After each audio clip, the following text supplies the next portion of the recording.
Father, thank you so much for another opportunity to come here and conduct the town's business. Please be with us, grant us wisdom to make the decisions that need to be made, and to consider everything that's put before us, and please grant us your wisdom and guidance. In Christ's name, amen. Amen.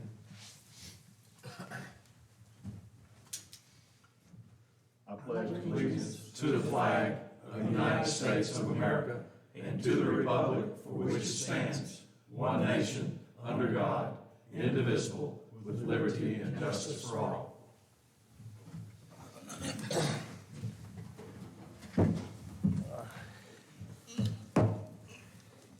If there are no changes to the agenda, do I hear a motion that we adopt the agenda as I written? make that motion. I'll second it. All in favor? Aye. The agenda is formally adopted. If there are also no changes to the closed session minutes of both March 12th and October 8th I closed haven't- session meetings? Haven't seen those yet. We haven't seen those minutes yet, and they're not here. Let me grab those. Oh, okay. I got those. I got those. yeah, Yeah, but we're all supposed to see them and approve them. I think they came out in email.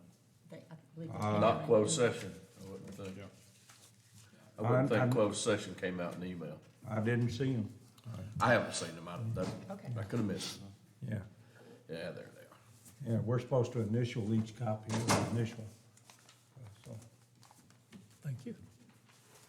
Thank you.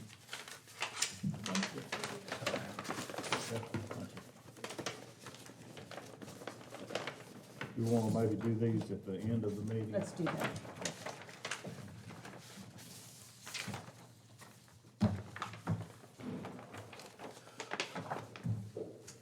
Do you need a motion to change that to the end of the meeting? Yes. I move that we move number 3 to the last item before adjournment on at the bottom. I'll second. All in favor? Aye. That motion carries. Our next item of business is the proposed resolution authorizing the upset bid process, which I believe you have a copy of. Sure. I'll start that, and then Michelle, I think you'll probably want to weigh in. So as you recall, at our last meeting, we had sent a bid that we received in the amount of $211,400 for the property located at the corner of Harris Road and Memorial Highway. And so when Michelle came in, she looked through the packet and realized that there should have been a resolution that was part of that motion for approval. So this was sent to William, and William looked over this and reviewed this resolution. So it has been vetted by the attorney. We're not claiming it's a perfect document, but it's been vetted by Town Attorney William Morgan for your consideration. And upon approving this, then that starts the process for us to receive upset bids All right. for that property. Okay, so you need a motion now for that? For We do. approval, yes, sir, if I you're so have- inclined. I have a couple of things here to discuss first. On number 8, at the very end of it, says the right to reject at any time all bids. Just grammatically, that should be reject all bids at any time. So just simple reverse. Reject all bids at any time. Number 9, I take exception to one part at the end of the first sentence where it says, if no qualifying upset bid is received after the initial public notice, the offer set forth above is hereby accepted. This is only a resolution to authorize the process, not an acceptance of any bid. So we need to really, we need to take that out. We're not accepting any bid yet at this point in time. I would recommend that you sub in the word considered for accepted. That neutralizes that. Okay, that's fine. I agree with that. It's hereby considered. Do I not, am I remembering the process correctly, that we have the option at the end to We not do. accept any bid? And the one right above it says that. Yeah. But that particular paragraph, the way it was written, indicates that that bid of 211 is hereby accepted, and it's not. So, I guess what it means is it's accepted for consideration, but I Right. can see how there would be, somebody could interpret it differently. Right. but it also means that next sentence, the appropriate town officials are authorized to execute the instrument to convey the property to KML, and we're not doing that yet. To convey to the highest bidder. Did that make sense? If, Well, the highest, and if we say that though, we're eliminating that we can reject, I guess. You could just strike it. Just strike the last sentence altogether? yep, Yeah. I think so. We don't want there to be any question that. No. Right. We have the, right to turn down all bids. Right. And number 8 and 9 together pretty much say that. Yeah. Do they not? Yeah. Okay. Since we've taken accepted in that last sentence out. Yeah, so this is just an acceptance or just an approval, a resolution to authorize the process. Right, okay. Then you were making a motion, John, I'm sorry.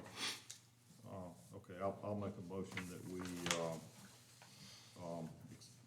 we accept this resolution. with the changes made. Approve as As amended. amended, yeah. With Revisions. the changes. Yeah. I second. All in favor? Aye. Aye. All right, Then this resolution is approved as amended. thank you. Thank you, Steve. Our next item is Schnabel Engineering, our scope of work review and discussion. Yes, so I'll give some context and then I'll let our experts do the deeper dive with you on this scope of work. At the meeting where Schnabel presented their findings to us, there was a scope of work that was also outlined at that same meeting. And I recall there were some reservations by the board relative to that scope and some of the costs associated with that. And so we agreed to go offline with Commissioner Cameron, and he went through the scope of work, and so it was refined. And so what you have in your packet is that scope of work that came from that initial meeting where the findings of the dam were revealed, talked about, and discussed. Now let me explain why you're seeing this and not the scope of work that was in your packet at last meeting. So at the last minute, we received a call from North Carolina DSO, basically saying that the scope of work that we had submitted didn't stand a great chance of being funded because of its association with the hydro side of the operation. And we were prepared to make the case that as we had been already making, that safety was paramount, safety with the hydro side directly affected the dam and the structure. And so we were submitting this to address the safety issues, not necessarily to put hydro back online, although it would have been a big win for the town had we been able to do that. And then we had a follow-up phone conversation Monday with DSO, and again, tried to convince them that that scope of work that was in your packet last meeting was the way for us to go. At the end, we did not feel like we were able to convince them, although we were ready to ask Schnabel to submit another letter of argument to say this is what we need. But in the end, we decided to punt and go for this scope of work because we knew it was a dead ringer based on what they were telling us.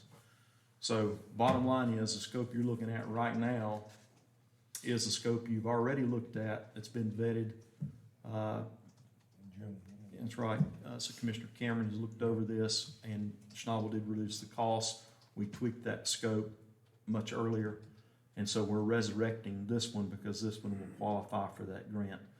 The grant, as we were discussing and attempting to make the case, was reduced from 90 to 70, and we felt like we had to seize the opportunity lest we have less money than 70.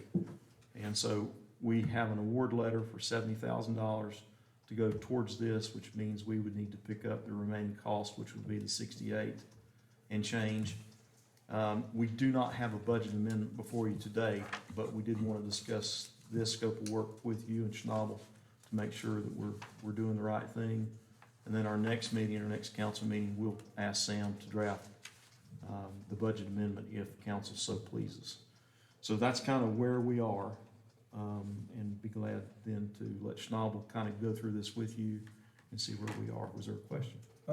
Yeah, real quick, if we approve this today, could we not go ahead and approve a budget amendment and he can go ahead and prepare it? I'll defer to Sam on that. I did not ask him I to. mean, we know the amount of money. Yes, we do. We do. Sam, is that a possibility? Is that something you could scramble and pull together? Okay. Okay. If that pleases the board, then if Sam's willing to do that, then we could do that. I mean, today. take care of one with the other if we can. That's right. Okay. Well, it sounds like that's where we're headed. Sam, if you could work on that, have that ready for us, that'd be great. That having been said, Jonathan, Mark, I guess it's time for you guys to do your thing, go through this with us, and appreciate you guys coming, and glad you're here. Mark's gonna hang out back there. So, I guess just briefly, kind of reiterate the background. So we've done, we did an existing conditions assessment of the structure. Not every component, but the overall assessment, there's some things we had not assessed in detail. But the next step, and what the result of that was, is the dam's in fair condition considering its age. But there are some things that don't meet North Carolina's dam safety criteria, including most significantly spillway capacity. It has about 2/3 of the required capacity. And then stability under seismic loading in the cross canyon direction. So, running parallel to the road across the dam. And then the gravity section, which is where the gates are, the spillway section, that doesn't meet, for some loading conditions, does not meet the North Carolina dam safety criteria. Now, again, we've defined this. It does not mean necessarily the dam's unsafe. This is just criteria that's required to meet for dam safety. So North Carolina's going to look at that, what are you going to do to upgrade the structure to meet that criteria? And this is really the first step in that process. So the typical process for a dam rehabilitation is to do that conditions assessment, step one. Step two would be look at alternatives to meet any criteria that's not met. And then you look at those alternatives that are presented, ultimately select one that goes through design and then ultimately is implemented. So this is that alternatives assessment where we look at what could we do to address those items, primarily spillway capacity and stability. Obviously, there's some other things associated with that. But what concepts, we develop concepts, run some additional analyses, develop costs for those alternatives. And what we've essentially said here is that we would present up to 2 rehabilitation alternatives for the dam to address stability and spillway capacity. It does discuss briefly, and one of the changes that was made is that we would discuss kind of what's required if you considered a replacement dam, but that alternative would not be evaluated in detail associated with it. So mainly looking at rehabilitation alternatives, what's required to upgrade the structure there. And I think hopefully this proposal kind of walks you through that process fairly well. Exactly what we're proposing to look at in terms of spillway capacity improvements. Some options. We put some ideas that we would consider related to that in here, as well as stability. So whether that includes some sort of structural bracing or filling in the arch sections with additional concrete, the items like that would be considered to meet stability criteria. And then ultimately what would come out of this, the deliverable associated with this to you is a report that will walk you through that process, presents our analyses, a narrative of what we did, sketches showing what the rehabilitation alternative concepts would look like, and then fairly detailed cost estimates associated with that, so that you could ultimately one of the objectives here is that you have a better idea of what the cost of this rehabilitation is, so that you can seek the additional funding required to implement that. pretty well satisfy the state now as far as getting to this point? And are we pretty well meeting everything the state's asking for now? You are, the main thing the state's looking for is that you're moving forward in the process. So this is the next step in the process. Ultimately, you know, at the end of the day, they're gonna want to see a rehabilitated dam that, you know, meets their criteria. But this is moving it forward and. That's what I'm saying, as far as the assessment, though. We had the previous recognizing what the issues were. Now this is recognizing how to like the buttress, putting in the additional concrete, whatever's needed. I mean, anything else we've got to do with the state as far as another report, another assessment? Will this pretty well final so we can start working towards that construction? It will get you there. Like I said, there are some things associated, some additional items that would need to be assessed. I mean, I think it mentions in here the structural assessment of the intake tower, the spillway gates, doing a detailed assessment of those. There are some other components associated with that. They have not mandated that those be assessed. Those ultimately will be required prior to implementing in the design process for rehabilitation. We felt like this was prudent to, instead of spending a lot of money doing, we have a good understanding of the big picture here and the major issues that don't meet their criteria. So rather than spending a bunch of the town's resources to kind of go through those additional assessments at this point, let's step back, look at the big picture in terms of what are you looking at? What's the big picture rehabilitation? What are the costs associated with that? And those other items can be assessed as you go through the design process, which would be the next step.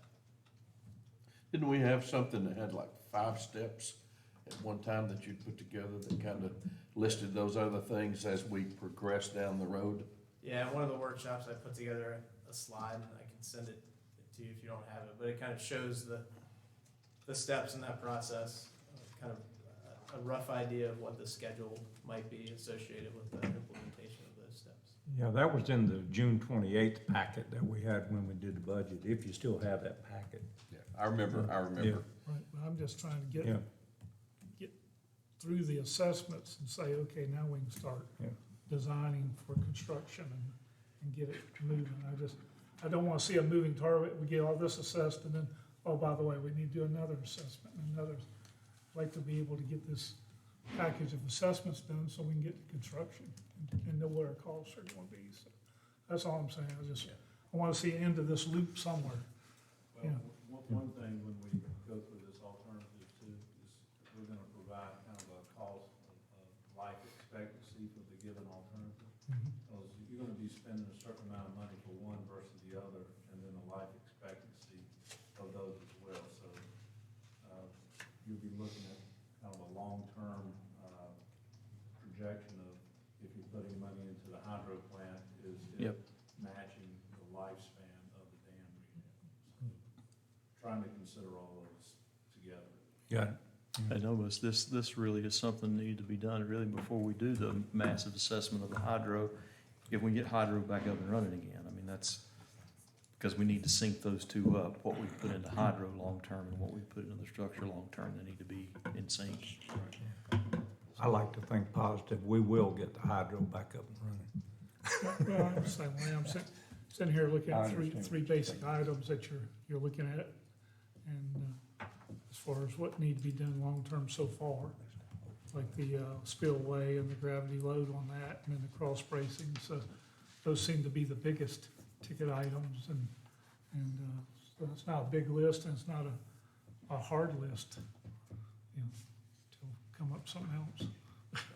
Those certainly are the biggest ticket items. Obviously, we will consider some other components associated with that. You've got the structurally the intake tower, you know, maybe some improvements that need to be required there. You've got that large retaining wall on primarily the left-hand side looking downstream. So there's some fairly significant, but there's some ancillary things associated with that. The big picture is spillway capacity and stability of the dam itself and looking at that. So we can't, according to what I read, we can't do any construction in association with this grant, only engineering, planning, and design. That's correct. Okay, and that's what this does. Yes. Okay. And while that's, while that was mentioned, Laura has received news from her contacts, the ones that she's been working with regarding the grant, that success here means that over the next 2 or 3 years, we should have success in securing grant funds for construction. Awesome.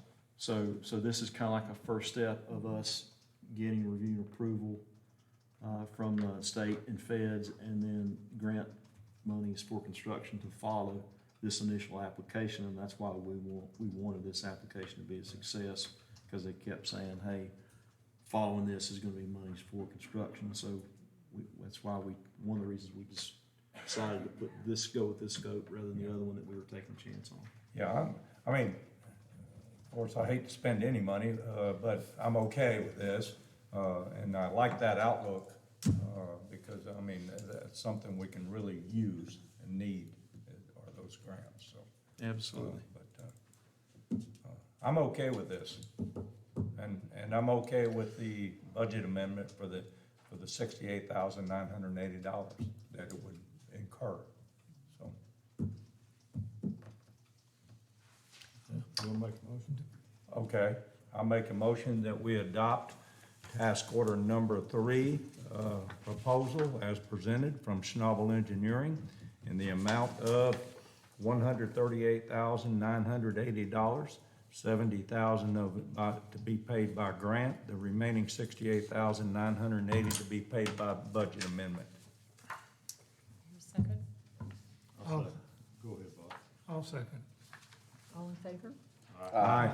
Motion passes. Thanks, guys. Yeah. Appreciate it. Thank you.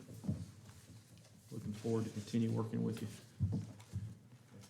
Okay, I think we'll move on to our next item of business, the hydroelectric repairs review and discussion. Thank you, Madam Mayor. I'll throw a little context in there. So as we had a scope that we could present to North Carolina DSO and FEMA for securing funds, we know that top priority is to start that hydro operation back up again.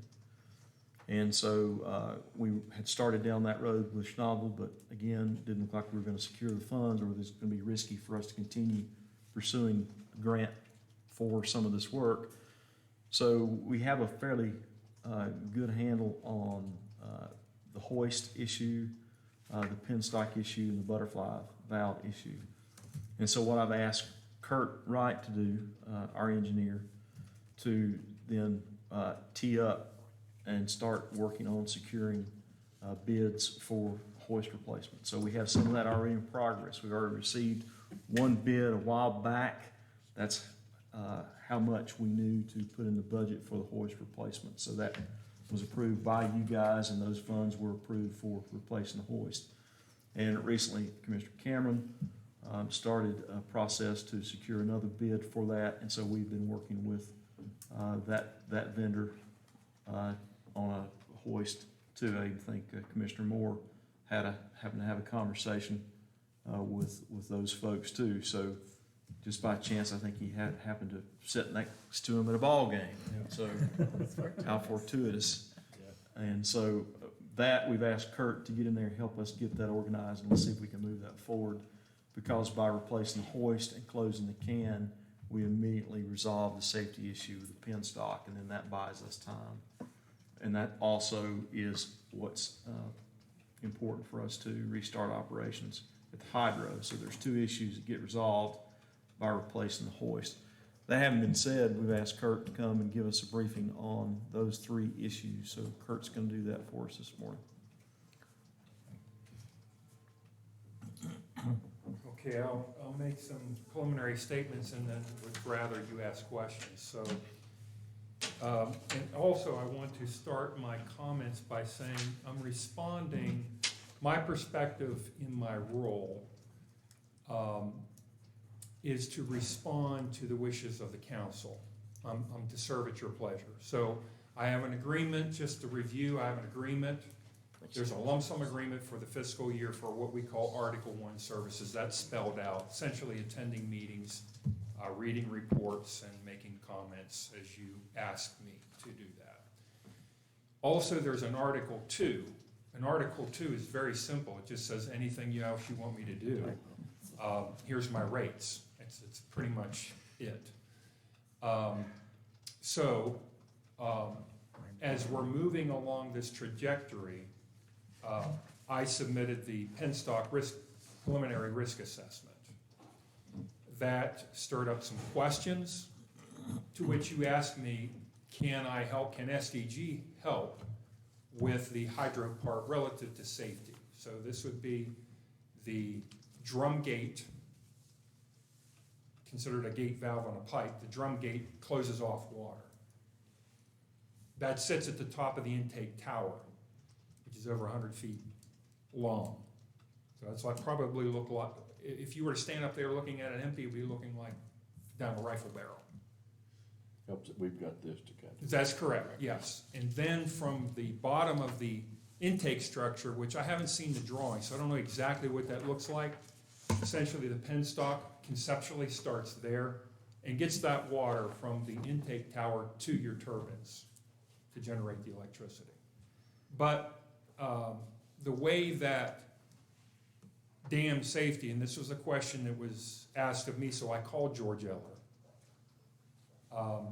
What is your view about repairing the hoist, the butterfly valves, doing condition assessment on the penstock? Specifically, I asked him those items. His view, I'll just summarize and reinterpret his view. Although that water is used to generate electricity, that's true. And the way that dam safety looks at the hydro part is anything that has to do with electricity, that's FERC and that's out of our purview. However, when you are moving water through the dam, even though it's going through a turbine, when you're taking water and moving it through the dam, that's under dam safety's purview, and I'm concerned about that, and I need to be involved in any rehab that you're doing, repair, replacement, repair, rehabilitation, or replacement of those items. So, again, there are 3 items, the way that you teed it up. There's the drum, I'll just say in general, the drum gate.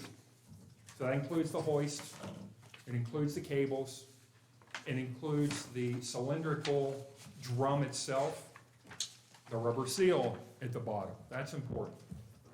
The superstructure over the drum gate that holds it up, all of those components. That's the drum, let's just call that the drum gate to make it work. So you've got the drum gate, which is a valve, turns off water. The next valve along that trajectory of the water is the butterfly valves. That's an issue, and I have seen, as well as you have, Mayor Pritchett, the teeth on the worm gear have actually busted off, which is pretty significant to actually break the teeth and trying to move that butterfly valve and having those pieces act like shrapnel in the bottom of the turbine room. And then the penstock itself.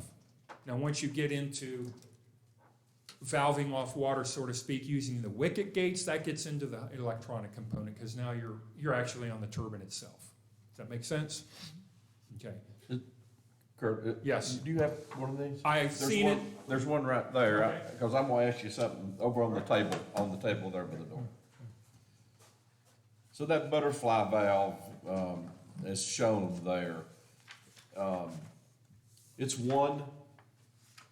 It's many components. It's a complex engine, I call it that. It's not just like a butterfly valve on a drinking water line. It's more Right. concise. That's why it shows Yes. that this way. on Yes, here, it's that- conceptual. Okay, But you operate the valve from above, so you have a device to turn the shaft, you have a shaft that goes down, there's worm gearing to take that motive force that you're standing up here Because and of the water. translate that over to actually closing the butterfly valve, which is far removed from where the operator is standing closing it. Right. And all of those worm gears that are doing this are very old, they're binding up, And I don't remember who it was during the meeting that we were down there, whether it was John Wilson or It was, John. John, said how the shaft bent. Yes. There was so much pressure that it was after actually bending a steel shaft, and that's what's busting off some of the gears, if you will, on the worm gear. It's a worm gear, so it's open. You can actually see it. Conical shape with teeth on it, and then another one on top of it's turning it. Well, that's pretty significant if you see a tooth on a worm gear that's about this long and it's gone. Kurt, what's creating the extra tension there? Probably the components of the butterfly valve are jammed from age. And I'm just speculating. And we have two of these, one for each Correct. generator, and we have problems with both of them, Correct. correct? Correct. Okay, right. And from my understanding, and I think we all have this understanding, when you're operating hydroelectric, you're not supposed to rely on the wicket gates to shut off water. That should not be your only source to shut off water in the turbine. That's why you have the drum gate, and that's why you have the butterfly valves. Now, just for clarification for anyone that may not, drum gate, intake gate, head gate, all the same, Correct, synonymous terms. correct. It's called a drum gate Right, because there's a round tube that has a rubber seal on the bottom, and the sheer weight of it sits down and prevents water from running down the intake tower. so repairing the hoist and the drum gate and the seal allows you to shut that water off. There, Correct. so the penstock repairs could be made. Correct. Now, the only thing I will caution you, if whoever you retain, whatever engineer you retain to engage in doing, first you have to do a condition assessment of the penstock. You got to know what shape it's in, and we don't. It's a full condition assessment. Thought you already did that. No, not what. That's why I called it a preliminary risk assessment. I'm using existing information, which I couldn't verify. For example, I'm relying on Charles Myrick's measurements, but I don't know that instrument. I was not involved in testing it. I couldn't vouch for that. And also, when you do condition assessment of any pipe, so we'll just call the penstock a pipe, pipeline condition assessments of vetted science now, it's been out there for many years, you have to have enough coverage of your pipe to be able to render an opinion about it. You just can't walk up with a device and just stick it here, oh, that's 0.58, stick it here, that's 0.48, and so on 100 feet of pipe. That's worthless in my opinion. Now, my personal opinion is, if I was to conduct that, to determine, okay, we'll patch that because it's less than stated spec. Well, what about between here and here? Okay. So when you do a proper pipeline condition assessment, you set up a grid pattern. And there are some pipeline condition assessment tools you can actually scan the 100%. It depends on the tool that's being used. That all has to be determined in presenting to you a proposal on how to do the methodology chosen to do the pipeline condition assessment. That's something that you would want to look at and ask questions about. Once that pipeline condition assessment has been completed, then an engineer can make a determination on the appropriate recommendation, on the appropriate either repair, rehabilitation, or replacement.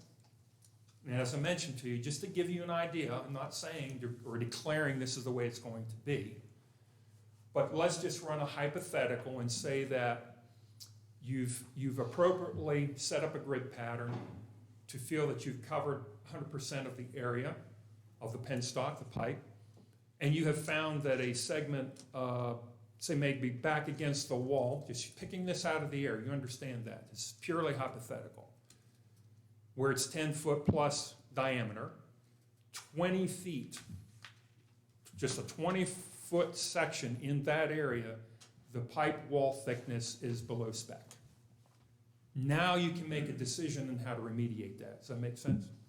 Versus another hypothetical would be, there are places all along here where there are zones where the pipe thickness is too thin.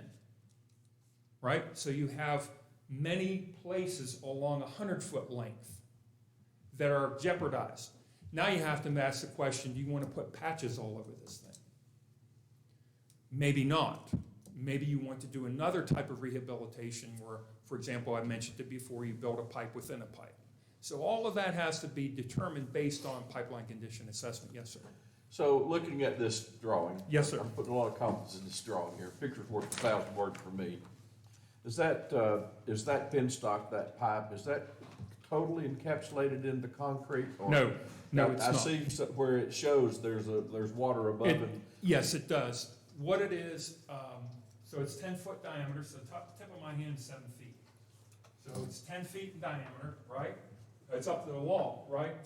It's plated steel, so when they built it, the engineer cut it off in sections with the appropriate curvature so they could bring those plates in to that area and then rivet it together and create a pipe. So it's 10 foot high. Okay, it's sitting in a concrete cradle.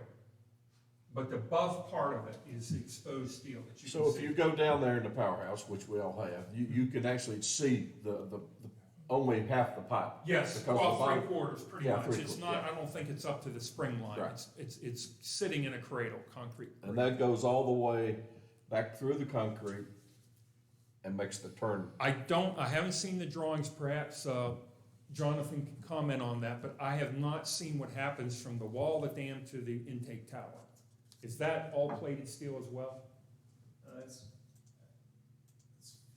Should be full, according to the drawings, it's fully encased in concrete as it goes upstream to the tower.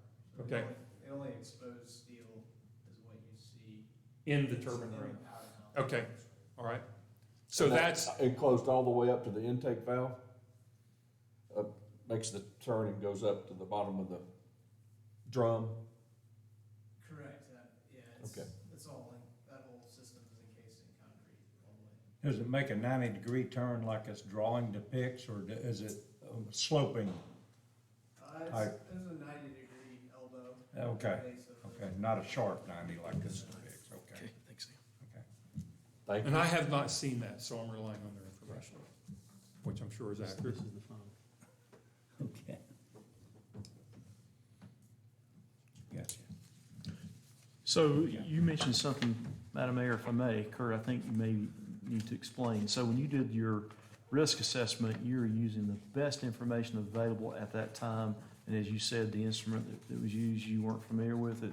It was not verified by you. It's just what Charlie Merrick, someone that has been working on the dam for probably 20, 30 years, some of the work that he did, and you just basically used that information and basically set up the matrix that has the two juxtaposed type qualities, and you ran it through that process. You ended up with a 25 as a result, which is high Correct. risk, high. There's one other component. Okay. Not only, it wasn't strictly, of course, the report speaks for itself, but to just point out to you, not only was it the fact that Charles Myrick had done this and measured something and submitted a report and says, I hereby state that my measurements indicate that you have 0.58, which, keep in mind, the Barlow's hoop stress theory for that pipe, in some places, particularly where the lap steel is, it should be over 1.5 inches thick. And he's writing on the steel 0.58, that's 0.58 inches. In some places, it's 1/10 of an inch. That's pretty damning information when it's supposed to be 1.5 inches thick. And so what do you do with that, okay? You just don't let that sit. You've got to act on that information. For example, verify its accuracy, number one. But the other component that I put in my report is there has never been, that's nearly 100 years old. So think of this. In 100 years, you're using riveted steel that has never once been thoroughly assessed. In 100 years. Typically in pipeline condition assessment, the theory and the practice is you determine rate of failure. That's another very important component. So there's likelihood of failure, there's consequence of failure, which we talked about, and multiplying those two together determines risk, but there's also rate of failure. And you asked me this, Mr. Cameron, before. How do you determine when is it going to fail? Well, that requires rate of failure. Well, in order to do rate of failure, you have to do multiple pipeline condition assessments. You need to do one at 25 years, right after it's built. 25 years, it should last 25 years. Let's do a thorough pipeline condition. Now you have a baseline. Then we do it another 15 years later. Now we compare the two. You do another one another 15 years later. Now you have 3. And then you can determine areas, the rate of which is deteriorating. Now the other thing was there has never been, according to David Arrowood, there have never been protective coatings applied to that steel. Now think of that for a moment. How many of you have steel around your house? A handrail. If you don't coat it, I know people use the word paint. I don't use paint, not in the engineering practice. It's called protective coatings. It doesn't matter what color it is. You can have it pink, orange, blue. It doesn't matter. It needs to be the appropriate spec to meet the resistive corrosive qualities in the atmosphere where it's applied use. And if you don't put any protective coatings on steel, it will corrode. We all know that. So there is already a rate of deterioration of that metal because it's never been coated. So you take the actual fact that you have measurements documented and written on the pipe in white in a report. It's never been assessed in its 100-year history, and it's never been coated. Those 3 together caused me great concern. So then I checked against the spec using Barlow's, the only real reasonable, in my opinion, tool to determine or estimate the thickness of the steel would be Barlow's hoop stress theory. And you put the appropriate tensile yield strength of the steel. In this case, by the way, I'm using the lowest because I don't know what it is. So we're only using 10,000. It could be higher than that, 15,000, 20,000. So we have to estimate low or be conservative, right? So that would create a higher thickness of steel. And the steel is coming in based on those calculations at 1 inch, just based on the barrel. But if you get to a lapping, you lose efficiency. And so you have to increase the thickness. And I'm comparing that with those measurements, and it's startling. So I have to tell you, I have to advise you, these are facts before you. And in my judgment, because of its condition, that's what the condition I rated it, I put a 5 in my opinion. That's why I put a 5 there. For likelihood of failure. Because we don't know. Part of it is we don't know. Lack of information. So to continue to rely on an asset, go in and out, day after day with operators, and you don't know the condition of it, and it's now 100 years old, that's not wise.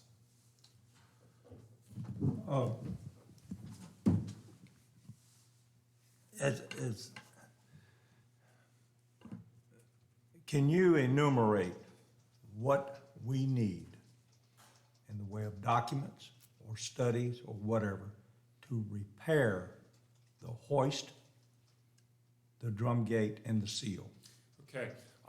Just those 3? Yes, I have reached out. I couldn't answer that. I did reach out to George Eller 3 times on 3 different occasions yesterday in anticipation of this question. He was not available. He didn't respond. I was not able to get in contact with him. So it's going to 2 things. It's going to be based on the requirements of the state and then practical engineering practice. So I'm going to look at I've already seen a drone image of it. I was out there with Dean Givens and David Arrowood. I just saw the drone image. Obviously, I didn't study it. We're going to look at that. I did get on the intake structure itself, climbed around, looked at the concrete and so on. I have a certain perception of what it looks like. That has to be considered. By the way, I'm not taking into consideration an assessment of the intake tower itself. Right. Right? Okay, so I'll put that in my report that I'm not rendering an opinion of the condition of the intake tower. That's another assessment task. Can I ask a question on the intake tower, since Yes. we're at that point? And this may be something for Jonathan and Mark as well. So in the picture here we have, that intake tower is not attached to the actual dam structure. Is that accurate? That is correct. It's about 100 feet out. Standalone in the Standalone in the in the lake. water. Is it solid concrete from the gate from the intake drum gate at that point there down?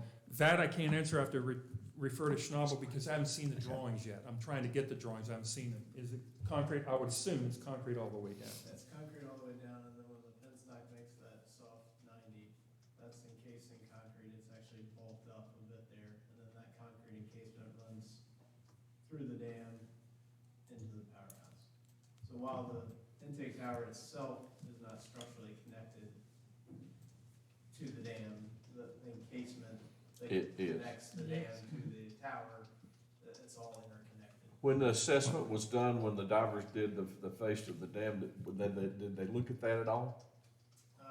They couldn't, it's generally under sediment, loading at that, it's generally obscured by sediment at that point. And also in your report, the actual tower itself has the formwork around it, correct? Correct. Which prevented them from actually being able to look at the concrete, the formwork, they just left it. That makes it quite complicated to do concrete assessment when they left the formwork. They should have stripped it, I felt. We read, or I read, I'm sure we all did, the emails about your conversation with Mr. Eller. And anything with water passing through it, under it, whatever, had to be approved by them.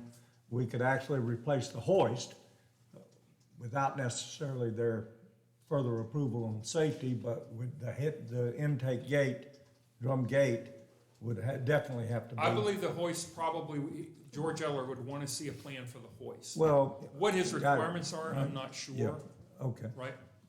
The approach, if I'm correct, and or I hope what we're doing is we're looking at the hoist, the drum gate, the seal.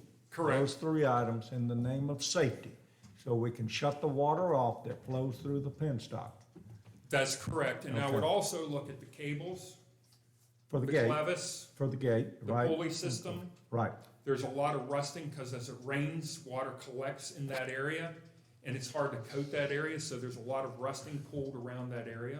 got it. There's a raceway area, there's 2 tracks, so Got it. as you pull the drum up, you don't want the drum spinning around.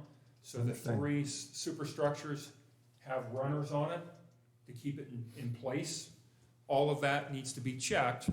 I will just say that I was happy to see protective coatings apparently had been applied over its history when I just walked up to it. That was the first thing I was looking for, and it appeared it's been applied. I'm happy to see that. Very much unlike the penstock in the lower part of the Well, turbine. that's what I'm getting at, the hoist, the drum gate, the seal, and Yes. everything associated with it. Right, That's what we need to do that's first. correct, that's First. correct, yes. And I'll just add that David Airwood reported during my site visit yesterday that he understands John Wilson had replaced the seal not too long ago, so one task would be to find out, interview him and find out when that seal was replaced, but I did get down on my knees. I was able to reach my hand down far enough to feel the seal. There was memory, a lot of memory to it. So it's not rigid, it's not a hardened, it did strike me that, yes, this has probably been replaced at some point. When could we expect to see the required document, ER, that would go to the dam safety office? Probably next week, Okay. not this week, but next week. Okay. I noticed in your, when I asked you that, I take a lot of things literally as I read them. And when I sent that question last week and you answered it in the email, we will repair a proposed scope of services and estimated free for review. Did you mean free or fee? Fee, yeah. Darn it. Yeah, now I could, if you want me to do that, if you did see the email exchange, Shannon then directed me to go ahead and start that process. Got it. I replied back, I'd be happy to do that. That would be under Article 2, which is a T&M at the rates, and he said you're authorized to proceed. I can submit, once I hear back from George Eller, I could submit to you a proposal, what I think outlining the steps involved if you want to see that. Well, now the original question was about the penstock Yes, only. yes. And now now we're talking the other items. The penstock was based on your previous assessment, which you now clarified is really not sufficient for meeting dam safety office requirements, from what I gathered. We would have to have further assessment of that penstock in a more detailed way. Yes, that will be, I don't want to be an alarmist, and you can, I got it. obviously, you can get other consultants. You're happy to use whoever you wish. That's at the pleasure of council. But if from my perspective, doing a penstock thorough condition assessment, the first time ever in 100 years, Right. that in itself will be expensive. I hate to put a dollar figure, but it's not a cheap, low-cost item. This is a crew trained in doing this with equipment. Now, I will say this, the individual and I would use a subcontractor, for example. If I were to do it, I would use a subconsultant that does the particular type of technology involved. They're experts at it. Now, those are human beings that you're asking to go inside. Presumably, the technology might require putting the instrument inside the pipe. So now you have a man or individuals inside the pipe.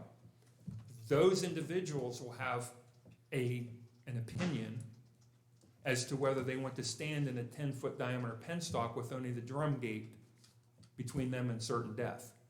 So that's just, I'm alerting you to that. Right. And the fact that, upon knowledge of that, the fact that you can drop the water level 8 feet, and there's no possibility of water getting there short of the intake tower failing, that obviously eliminates that hazard. Yeah. So when you get to the point of having a pipeline condition assessment, subconsultant or contractor doing this, they're gonna render an opinion about safety. Just pointing that out. Understood. Is this something, this may be a stupid question, is this something that we could be far enough along when we take the lake down this year to be able to achieve that? Or, does the hoist on everything, if we take it down 8 feet, and I understand you to say that would eliminate the water, and That's my without, understanding, that's what I've been. without the hoist? So Yes. we could possibly do that assessment at that time That is my understanding. without yes, the sir. danger of the water. Yes.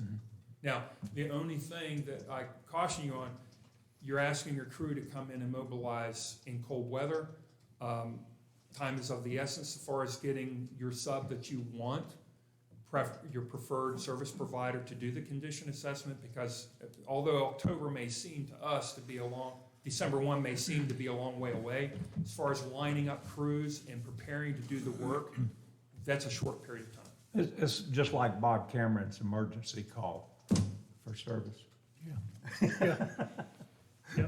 That's essentially what that would be, is an emergency call. Yeah. I got it. My question is, okay, we know the penstock's 100 years old. Mm-hmm. We know it already has some thin spots in it. Yes. Why would we not go ahead and look at the process to make the repair for long-term? We already know the penstock's in poor shape. Why don't we just go ahead and use the internal liner process? The that pipe you within a pipe. Right, either that process or the external type, but why not go ahead and look at doing those? They're gonna need to be done anyway. Okay, very, very good. That is a very good question, actually. Very good question. The way I'm going to answer it's a little bit different than you might expect, and bear with me if you don't mind, please. Relative to pipeline condition assessment when it comes to, say, for example, drinking water systems, EPA has done a study, and they found by actually identifying various pipeline replacement projects that were identified by engineers. Let's replace this 12-inch loop. Let's replace this 24-inch drinking water line. Let's replace this raw water line, so on. They came from an appropriate, what everybody would expect, standard in the business recommendation. No one questioned that. Here is a slated replacement project. EPA requested various towns give us those projects because we want to study them. Because what we want to do is before you do that project, we want you to allow us to do pipeline condition assessment because we want to see if this is real. This is many years ago, obviously. Whether it's of value enough, according to your question. Why not just go ahead and replace it? They found, on the average now, of those projects they selected, okay, so it's a limited study specific to those projects. They only replaced 30% of the pipeline. So that's significant. So the question would be, there is a logic that you can present. This penstock is 100 years old. Why not just go ahead, there's technology to build a pipe within a pipe, don't worry about assessing it. Let's just put it back to a life cycle of 75 years. You can make that decision based on the information you have available. It would be a logical, pragmatic decision to make.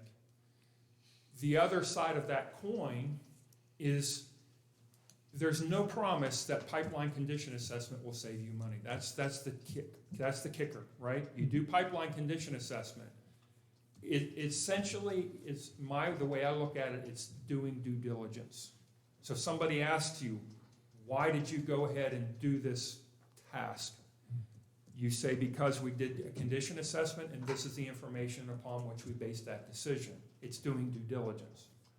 And that's currently my recommended path, is to do the due diligence, do the pipeline condition assessment, because you might find that you could actually rehab small sections of it and save a lot of money. I can't promise you one way or the other without the data.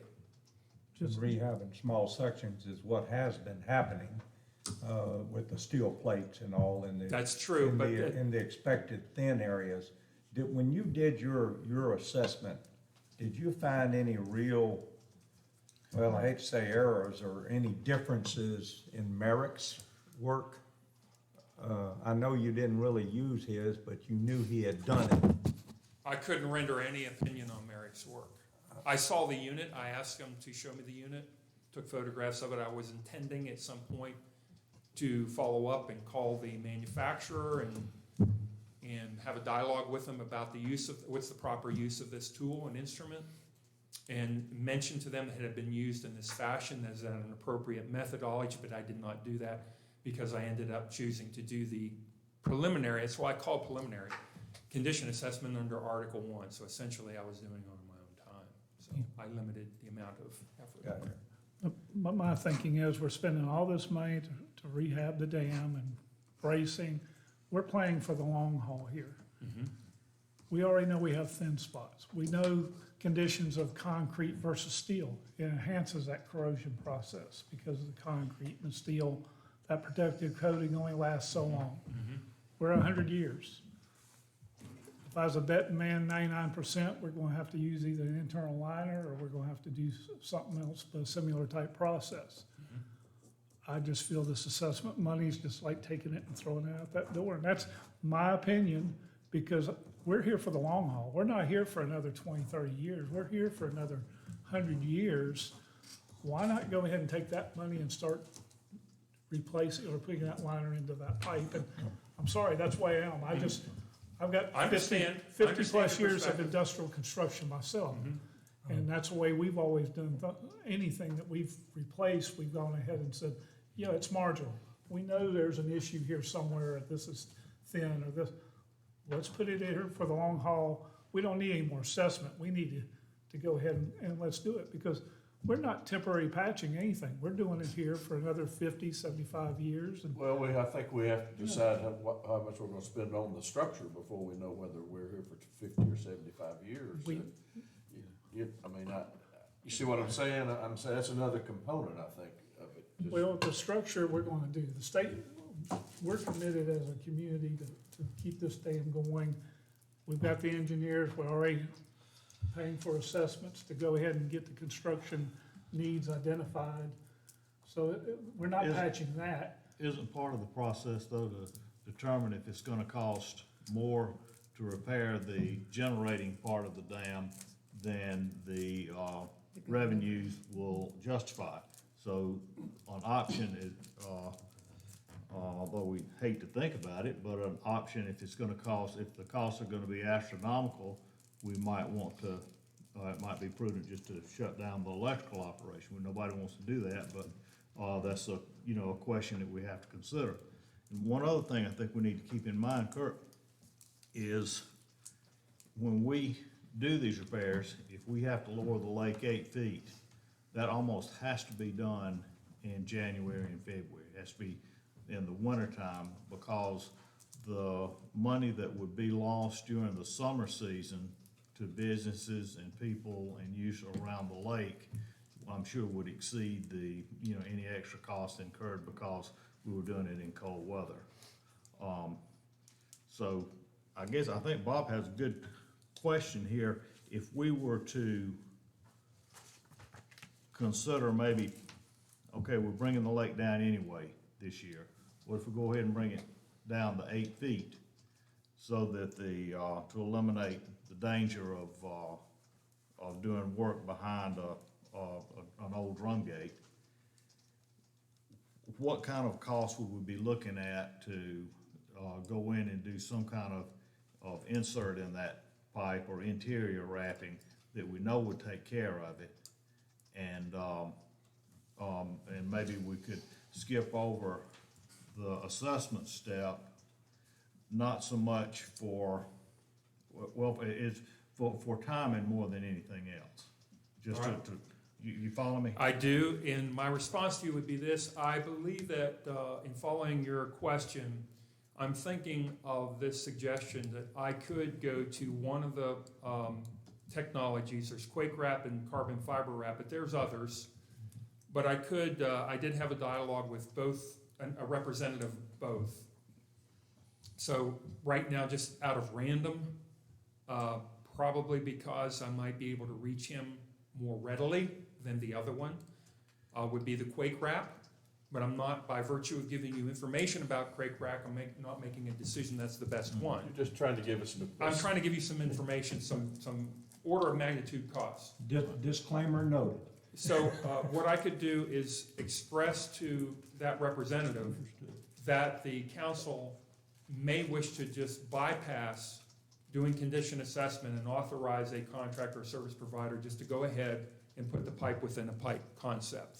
That would be from the wall, where it enters the wall, until close to the raceway.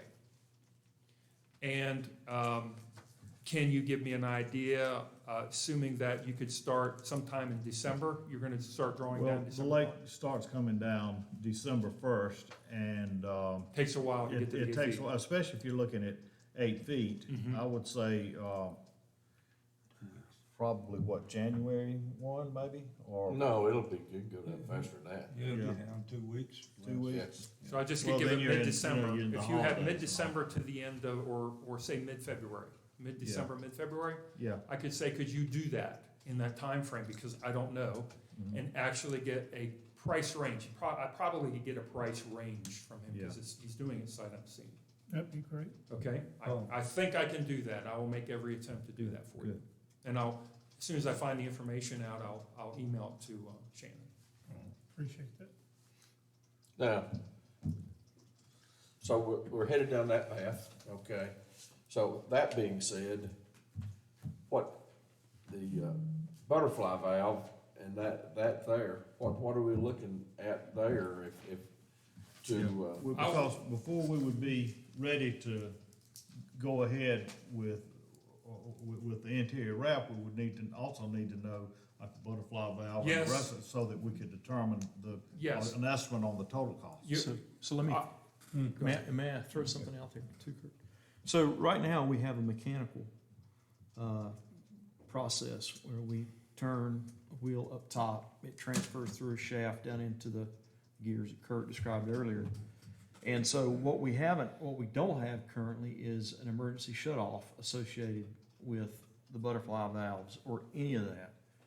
And the situation that has been kind of thrown out there is that you get a stick, you get something that passes through the intake structure, actually jams the wicket gates open, and you can't shut off. You have to have a way you can shut the water off to the individual generators. So the idea was floated that perhaps we need to have butterfly valves that situation is apparent. You need to cut that generator off or stop the water. You actually can hit something up top and it actuates the valve. The valve closes, turns the water off to the generator.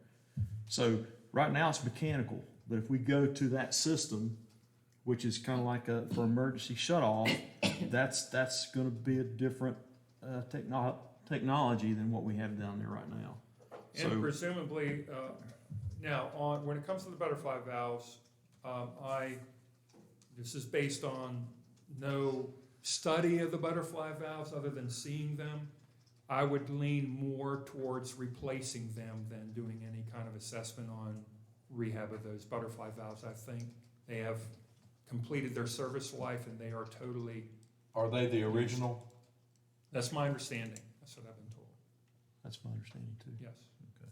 So a butterfly valve, a mechanical instrument that relies on parts turning and rubbing against each other, 100 all years. those gears for 100 years. Probably the service life on that butterfly valve may have been 30 to 50 years. And when you say butterfly valve, you're including all of the mechanics? that All are- the parts to it Yeah, that. in total. Okay. And if you're going to authorize a service provider to do a pipe within a pipe, you might want to consider doing the butterfly valves at the same time. Now you've got a short time frame and you've got 2 contractors in there. I don't know whether that can be done or not. Okay, well, that would be a question, if, hopefully it could be answered. If we can, we would like to know if it could.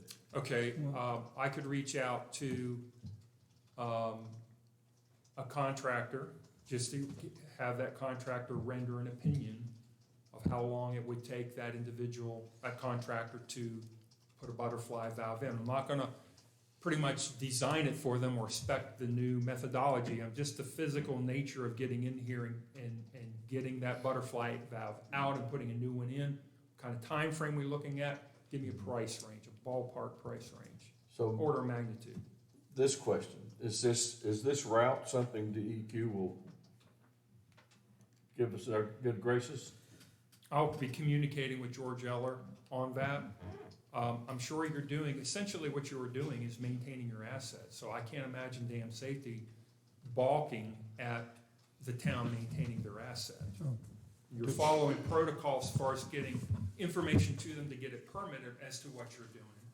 But if you have an asset, you need to maintain it or sometimes replace it, which is in this case you're doing. To your knowledge, has Quaker App been used anywhere else in North Carolina? And I don't believe in Either of North you? Carolina. No, but in America and internationally. I know they're doing it right now in India on a major Yeah.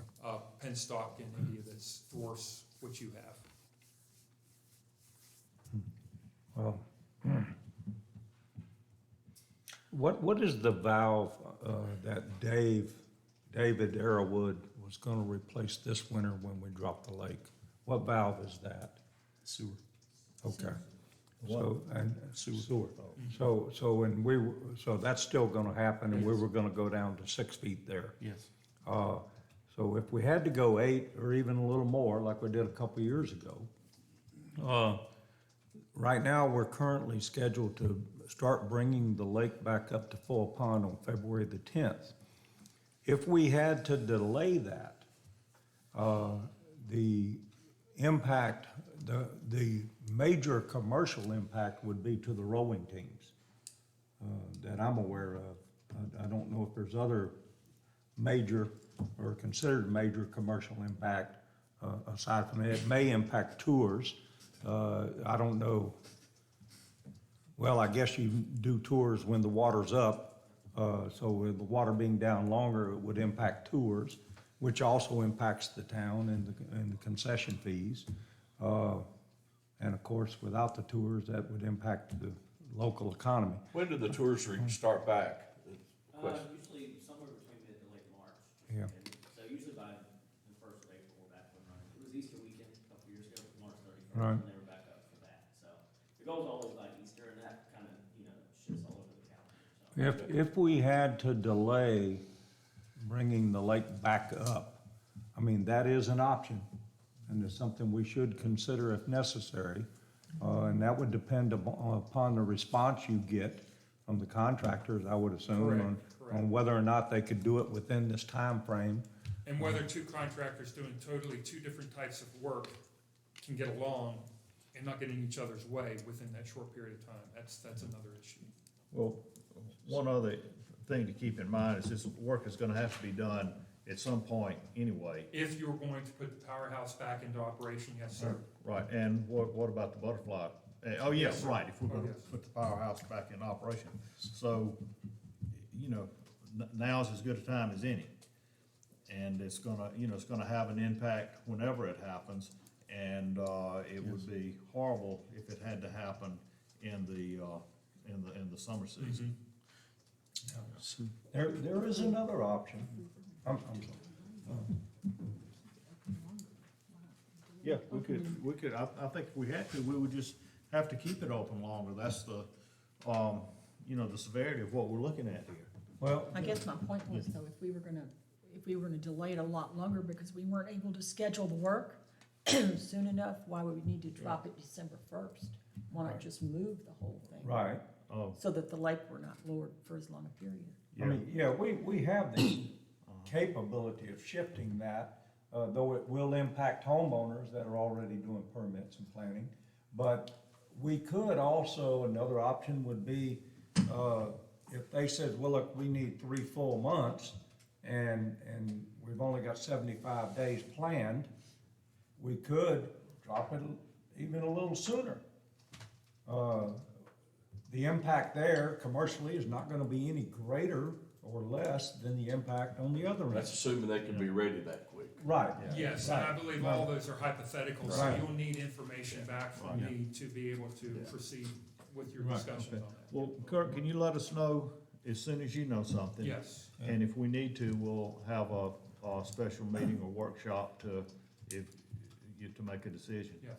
Madam Mayor? Mark? So a lot of times when we have shutdowns, we go to a 24-hour operation. So, I mean, Yes. sometimes that can cause, more, sometimes it's not more, but, you know, it would be 2 or 3 crews working. Yeah, It's a very good point. yeah. Yes. And you got the Christmas holidays in there. I know how that always has an effect on things.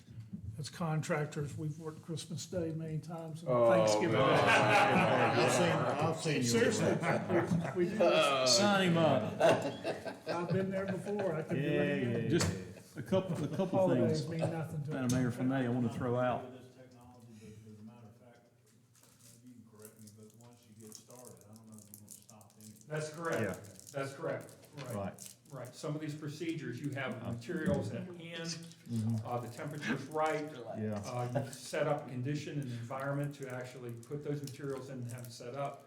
And so once you get going, it's like heart surgery, you don't wanna stop. Well, Good. the first thing we'd really need is the estimate, because Correct. money's You the need a key. time frame. That's Yeah. right. That's what it- Budget frame. I think I can provide you with a broad range.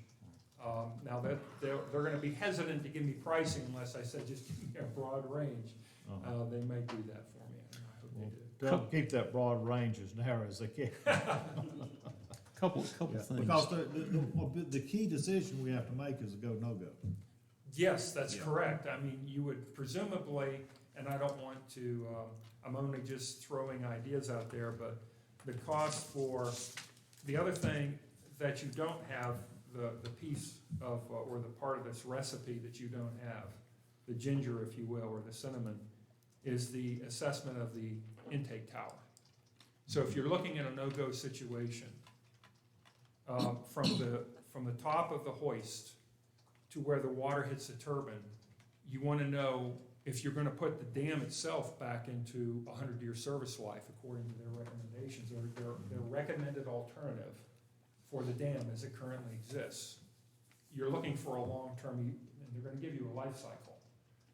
And if you wanna match the life cycle of the water flow, you're gonna wanna do it all, as Bob Cameron was pointing out, and not miss a part of it just because you couldn't get to it, for example, because of all the scaffolding and the framework, and then find out there's a problem with it. And then you slap the forehead and say, I wish I had done something different. So you're gonna want to know the total package deal. Will that, who would do that assessment? Of the intake tower, Yes, I would recommend Schnabel do that. okay. So do we know, I guess we could get, an idea of what that would cost as well, so we put all this together and we make sure, and fellas, all of you, everybody, if, don't let us overlook anything. True. So I would defer to Schnabel relative to the type of assessment they have been doing. That would be my suggestion, is to have them do the intake from the wetted part of the intake tower, well, all the intake tower, including going from the intake tower to the dam, all of that. And that's through the penstock. Yes, And that was that gets with, it to the penstock. that was with the ROV, was it not, that we had talked about before? Or was that inside the penstock where he's talking about possibly humans going? The ROV that was discussed before was essentially the condition assessment that Kurt's talking about. And it takes continuous ultrasonic thickness measurements, and so you have enough information to appropriately design lining and assess the overall condition. So the structural assessment intake tower was a separate task that we had, I think, originally included in one proposal back in June. Right. I think the approach now would be, that still needs done. We will have to make some assumptions relative to cost for this overall rehab alternative, and then we would do that structural assessment intake tower kind of as we move into design of whatever alternatives. Well, I'm looking at not putting the cart before the horse. So what needs to come first between the two of you? What needs to happen first? Let me, if I may, I'll answer first and then you follow up. Sure. If the water level is being drawn down, which presumably it Right. is, that would be the best way to do condition assessment of the intake structure at that point, because it'll drain. So you can take it from there, as far as what you feel would be best to do, timing or doing the assessment of the intake structure. Assume there's no leaks. True. Right. There probably will be There's- some water coming in, but essentially there's no danger, imminent danger to having, it's a confined space entry, that is a big deal. That involves a lot, but that would be, my recommendation would be to turn to Schnabel relative to the condition assessment of it. Do you remember, Jonathan, if I may, what the cost was you had on the previous one in June for the intake tower assessment? So it's kind of a two-part thing, so that not only included visual assessment, but it also included structural analysis to determine Right. structurally, do we need to make any modifications to that structure to meet current seismic design Right. criteria and things like that. So I think the overall cost to do those items was on the order of $50,000, to do the kind of visual assessment plus the analysis and develop alternatives associated with that. And that's for Most the, likely, I'm sorry, Steve. and that will give us what we need on the intake tower to know whether or not we have to do work on it. That's just the assessment of the intake tower. Yes, and if I may, if you're headed towards the go-no-go, not only do you have the 50,000 for the assessment, but there will be some, assuredly, there'll be some remediation. I mean, it's Right. probably not going to get a blue star, and you don't have to do a thing to it. So there'll be some recommendations coming from your engineer on that intake structure and the tunnel, if you will, between the intake structure or intake tower and the dam itself. Well, prior to him doing the assessment, I'll give him the appropriately colored pen for the blue star. So, but then we could do that assessment at the same time we're doing the hoist and the drum gate repair I and the seal, correct? defer to Schnabel on that. You certainly could. I think, Money permitting. yeah, in my mind, I think actually, if there are structural improvements required to the tower itself, like you need to beef up the base to meet seismic design criteria, similar to what we're looking at for the dam. I think ultimately, as a capital project, it would make sense that that be done whenever you do the major improvements to the dam itself. I think you can separate out the gate hoist, the penstock, and butterfly mount, and treat that separate. I think you should take advantage of any information you can get on the tower while the lake is down, but I don't know that you need to do that full Got it. structural assessment and implement those improvements at this point.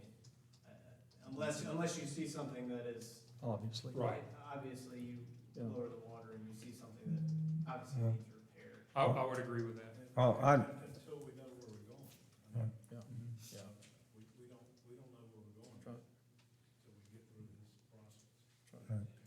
Well, I like the approach of repairing the hoist and the drum gate and the seal, so you can shut the water off.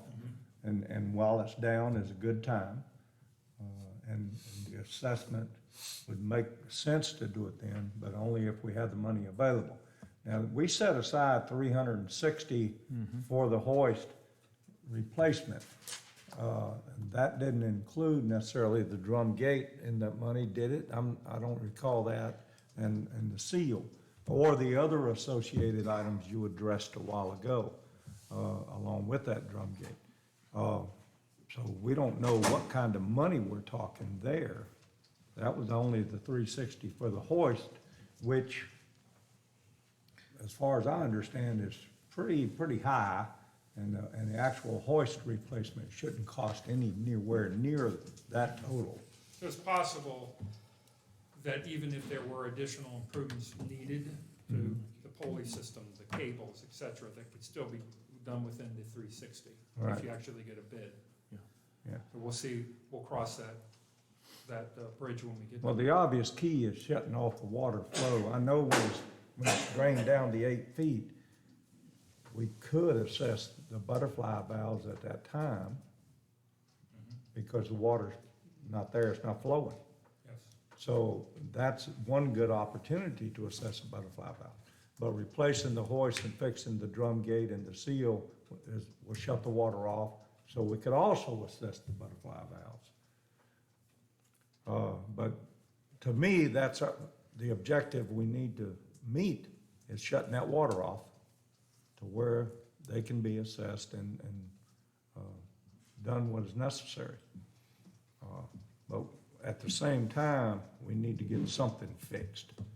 We can't continue to just sit back and continue assessing into perpetuity. So we gotta get something fixed. Because to me, no-go is not an option, in my opinion. We should not even consider mothballing that hydro plant. Certainly not We, preferable, let, but let, it's, let me finish, please, sir. We shouldn't even consider mothballing that plant. We cannot afford to lose that revenue.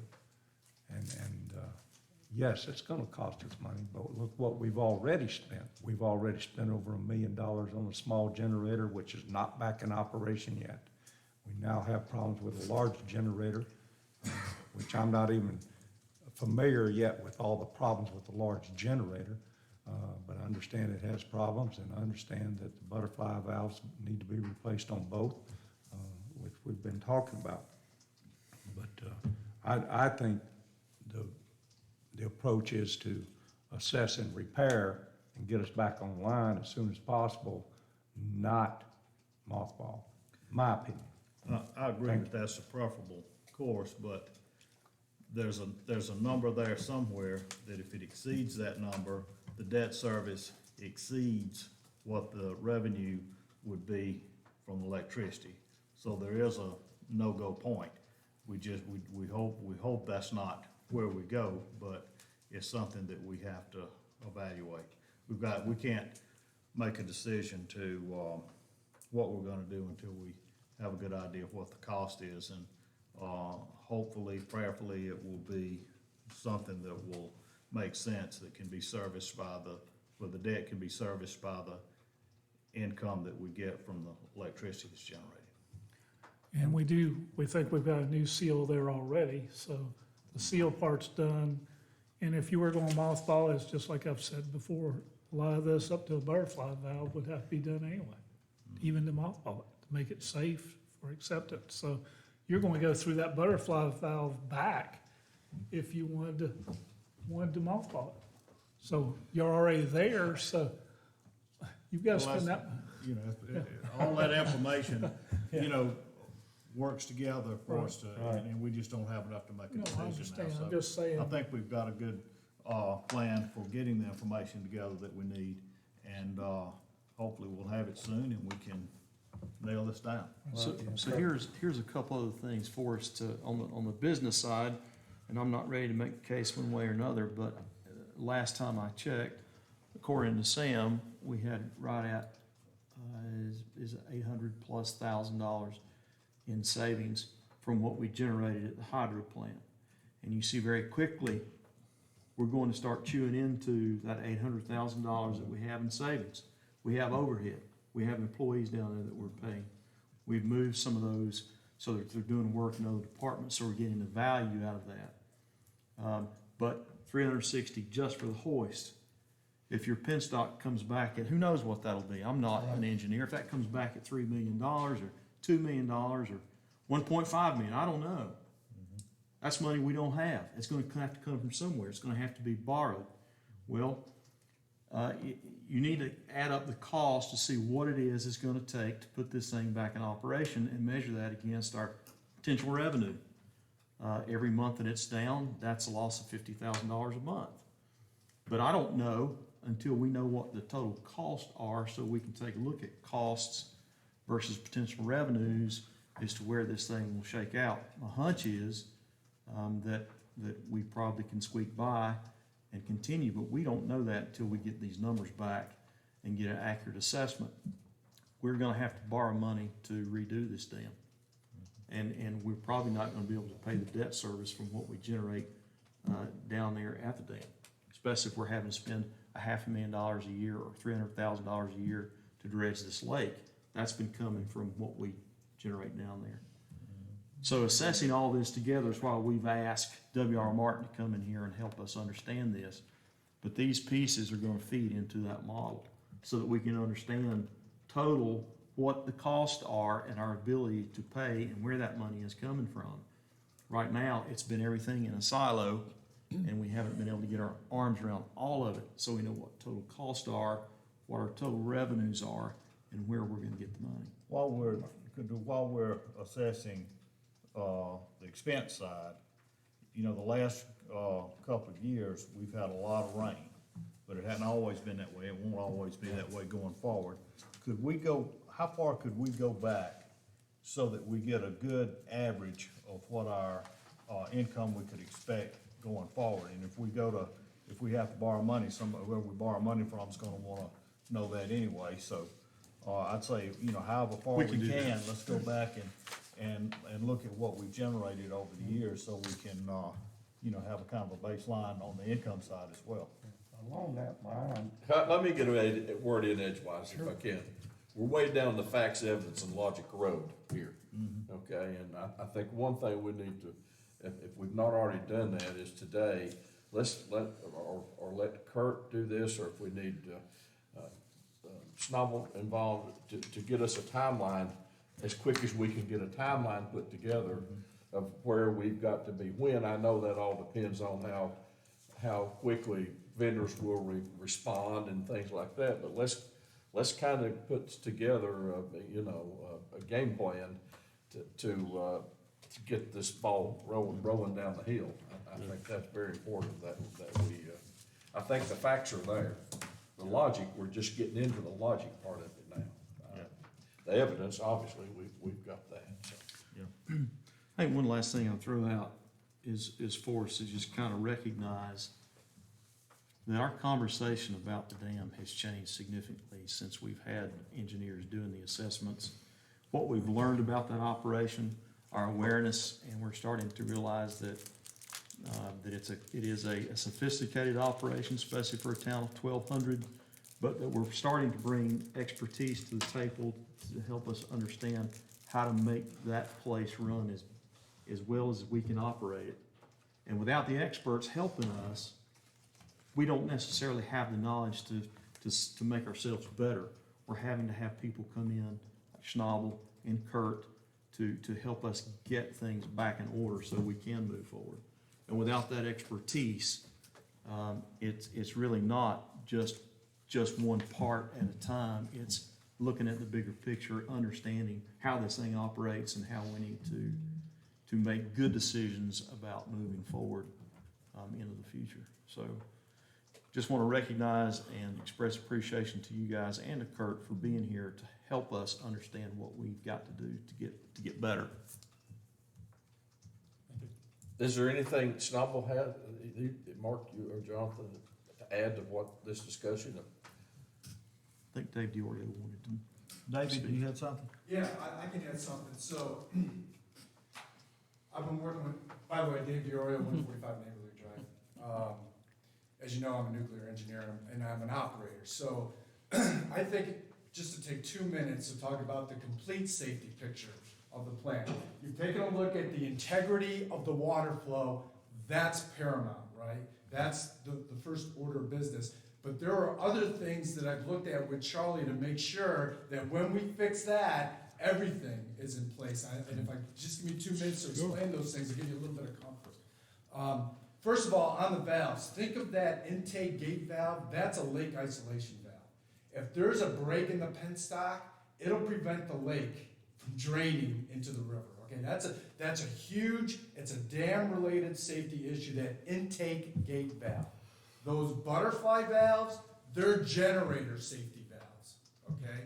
If something were to happen to the generator, you have to be able to shut those valves to shut that generator down. Shannon, rightfully so, talked about a log that gets caught in the wicket gate, but there are more. For instance, if those generators are operating at full load, generating, which is about 80% is the sweet spot for those generators, and they're putting out max power into the system, and all of a sudden, those breakers open, those generators will want to speed out of control. You've got to be able to shut the flow to those generators in short order. That's why those 2 butterfly valves, and they ought to have a remote operator where you push a button and automatically shuts those valves before the generator destroys itself, okay? That's a basic principle. Every kind of power generation plant has that. So as a safety issue, you've got to fix those valves before you start up again. Because right now, you can't shut those valves completely and they leak by, and the wicket gates leak by as well. I just wanted to give you an idea of why those butterfly valves are so important to prevent the overspeed. The other things that can happen in the plant that I work with Charlie on is in the switchgear, in the electrical components.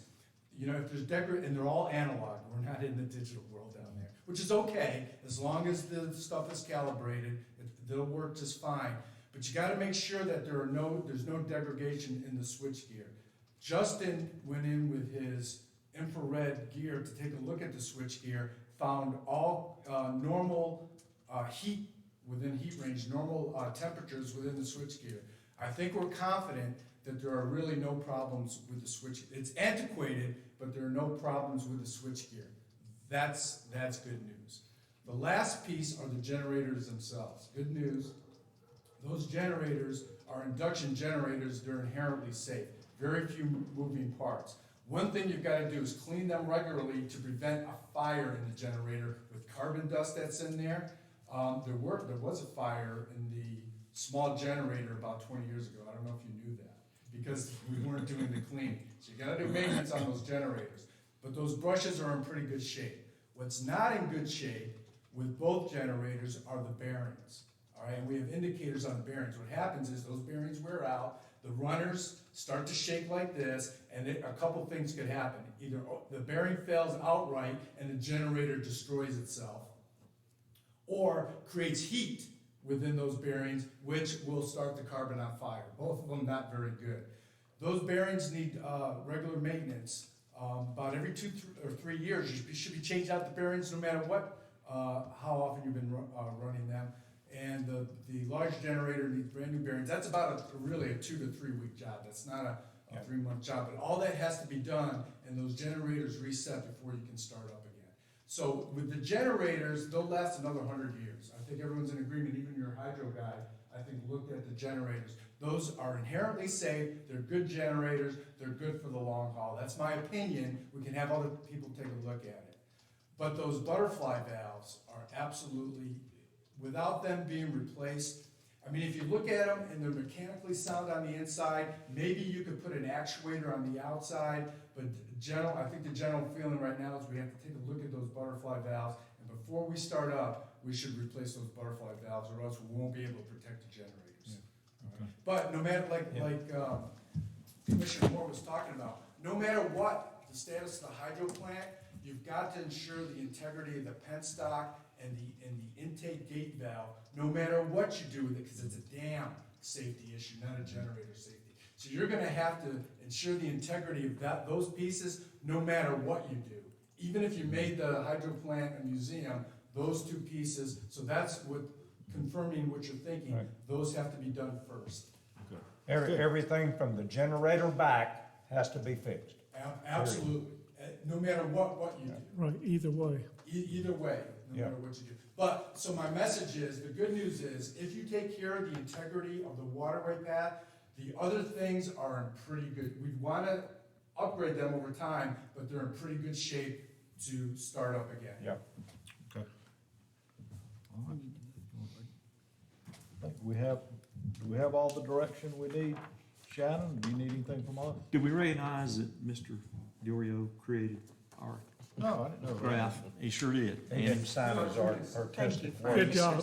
Great cartoonist. Good He's been job. working closely with us to help us understand. He did not autograph his artistic work. So we appreciate Dave doing that, helping us Yeah, with that. thank you. So yes, so I've commissioned Kurt to move forward with the hoist, and so that's gonna be the first order of business to have the hoist replaced, and that's where we're headed. But there's follow-up work that, we learned today, Kurt, that we need to get done, so I think And with the that, estimates on the quake wrap and the estimate timeline on the butterfly map. and development of timeline, yes. So, do we need, a motion on any of this, or do we know where to go? I think we know where to go. Yeah. I think we get his work back, we can see his work, and if we need to basically adopt his work as a guideline, and that's what we do for the hydro piece. What about, the Schnabel piece, We've already done the- that. We've done, Yeah, What Sam brought us the Okay. budget amendment. budget amendment to The comply bud- with your motion. The budget amendment I gave you, send back, this is a corrected one.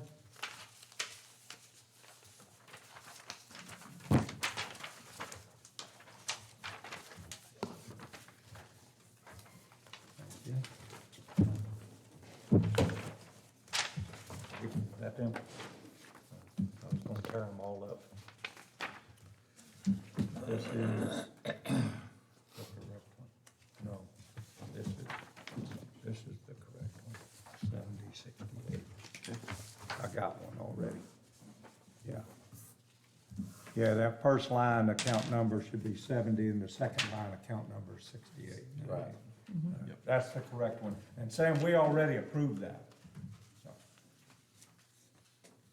So this is the official one that That's will the go on the record. official. Okay, so it's already approved, and we don't have Right. to do anything? Right, I did it as part of the motion a while ago. Okay. We're good.